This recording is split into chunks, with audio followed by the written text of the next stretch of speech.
Assalamualaikum warahmatullahi wabarakatuh. Perkenalkan, kami dari kelompok 1 beranggotakan saya, Retna Pratiwi, Mega Lugita, dan Arizal Darussalam akan membawakan materi mengenai prinsip dan fungsi kurikulum. Pengertian kurikulum. Kurikulum dapat dipandang sebagai suatu rancangan pendidikan. Sebagai suatu rancangan, kurikulum menentukan pelaksanaan dan hasil pendidikan. Kurikulum adalah seperangkat rencana dan peraturan mengenai tujuan, kompetensi dasar, materi standar, dan hasil belajar, serta cara yang digunakan sebagai pedoman penyelenggaraan kegiatan pembelajaran untuk mencapai kompetensi dasar dan tujuan pendidikan. Menurut pandangan lama, kurikulum merupakan kumpulan mata-mata pelajaran yang harus disampaikan guru dan dipelajari oleh siswa. Pada perkembangan selanjutnya, kurikulum tidak dimaknai sebagai sekedar sejumlah mata pelajaran yang harus dikuasai peserta didik, tetapi diartikan sebagai pengajaran, pengalaman-pengalaman belajar, alat-alat pelajaran, dan cara penilaian yang direncanakan warga belajar dan digunakan dalam pendidikan menurut Hendy Yatsutopo, DKK 1986-15. Dijelaskan bahwa kurikulum adalah seperangkat rencana dan pengaturan mengenai tujuan, isi dan bahan pelajaran serta cara yang digunakan sebagai pedoman penyelenggaraan kegiatan pembelajaran untuk mencapai pendidikan tertentu.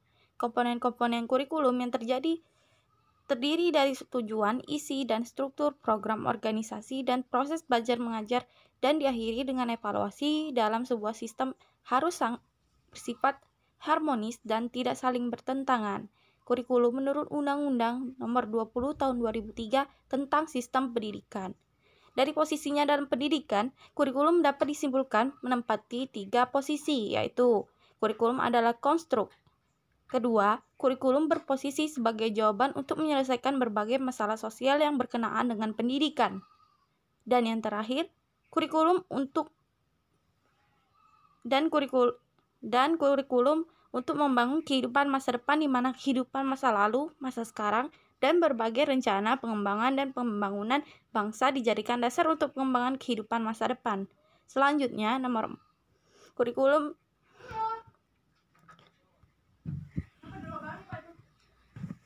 prinsip-prinsip yang akan digunakan kegiatan pengembangan kurikulum pada dasarnya merupakan kaidah-kaidah atau hukum yang menjiwai suatu kurikulum dalam pengembangan kurikulum.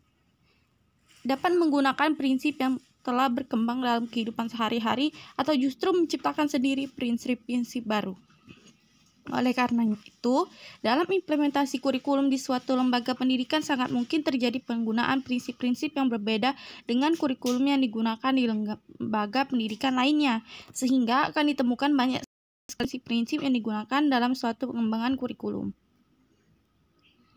Yang pertama, kita akan kupas prinsip kurikulum Asep HH 2002.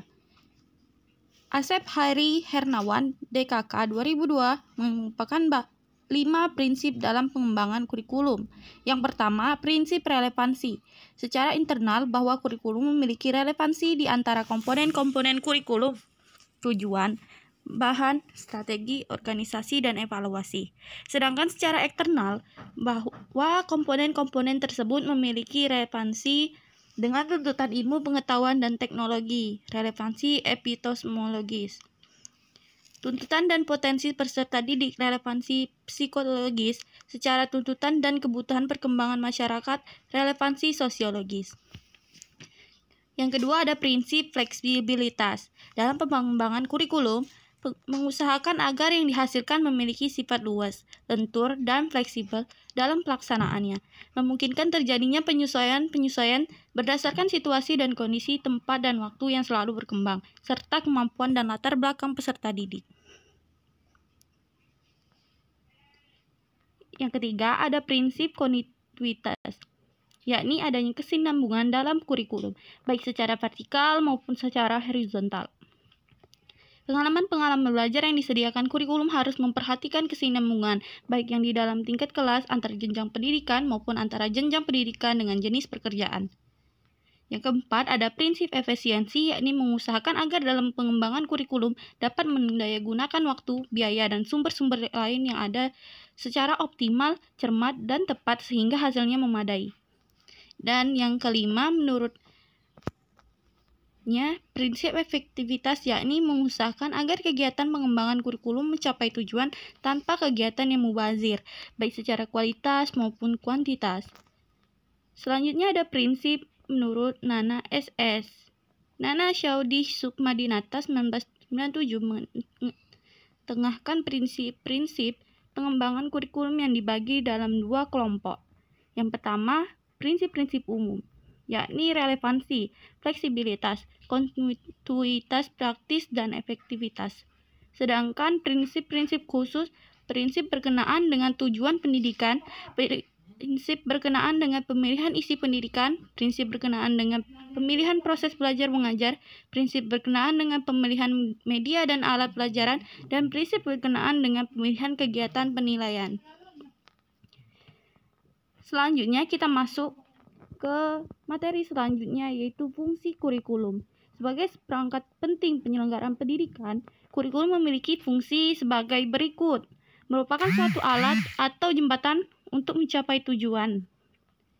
Bagi peserta didik, kurikulum disiapkan agar mereka mendapat sejumlah pengalaman baru yang kelak dapat dikembangkan seirama dengan perkembangan peserta didik guna melengkapi bekal hidupnya. Bagi pendidik, yang pertama, pedoman kerja dalam menyusun dan mengorganisir pengalaman belajar para peserta didik. Yang kedua, pedoman mengadakan evaluasi terhadap perkembangan warga belajar dalam rangka menyerap sejumlah pengalaman yang diberikan. Bagi pemimpin lembaga pendidikan sebagai pedoman dalam mengadakan fungsi supervisi, yaitu memperbaiki situasi belajar, sebagai pedoman untuk mengembangkan kurikulum lebih lanjut, sebagai pedoman untuk mengadakan evaluasi kemajuan belajar dan mengajar. Bagi orang tua peserta didik, 1. Dapat mengetahui pengalaman belajar apa yang diperlukan putra-putrinya. Yang kedua, berpartisipasi untuk membantu membimbing putra-putrinya dalam mencapai tujuan pendidikan. Selanjutnya, bagi masyarakat dan pemakai lulusan, ikut memberikan bantuan guna memperlancar pelaksanaan program pendidikan yang membutuhkan kerjasama dengan pihak orang tua atau masyarakat. Yang kedua, ikut memberikan kritik atau saran yang membangun dalam rangka menyempurnakan pendidikan di lembaga pendidikan yang bersangkutan sehingga lebih serasi dengan kebutuhan masyarakat dan lapangan kerja. Selain fungsi-fungsi di atas, kurikulum memiliki fungsi lain, yaitu penyesuaian, the adjective of adaptive function, yaitu kemampuan individu menyesuaikan diri terhadap lingkungan secara keseluruhan.